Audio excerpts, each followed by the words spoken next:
être scientifique, être chercheur, c'est un métier formidable. C'est un métier avec une variété dont vous n'avez pas idée. Je m'appelle Brigitte Léridon et je suis chercheure CNRS à l'ESPCI PSL.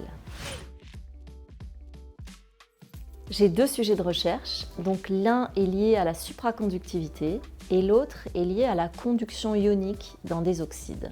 La supraconductivité est une propriété fascinante en fait de la matière électronique. C'est une propriété qu'acquièrent les électrons en dessous d'une certaine température.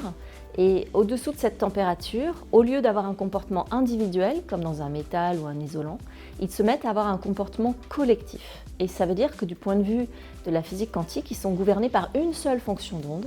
Ils font tous partie du même état quantique. Ça donne lieu à des propriétés très remarquables, comme par exemple une résistance électrique totalement nulle dans ces matériaux. Il faut savoir que entre les centrales nucléaires et les lieux de consommation de courant, on perd énormément de courant par effet Joule à cause de la résistance électrique des câbles. 1 ou 2 réacteurs qui servent juste à chauffer les fils, en quelque sorte. Il y a beaucoup de recherches qui portent sur l'utilisation de câbles supraconducteurs pour acheminer le courant.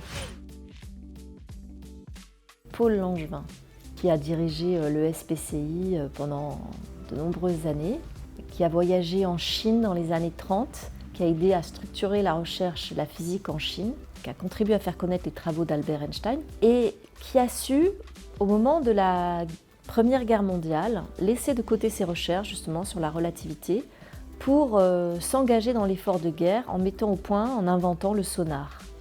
Et je trouve que cette capacité de justement mettre de côté sa préoccupation de chercheur à un moment donné pour se préoccuper de questions beaucoup plus vastes, je trouve que c'est remarquable.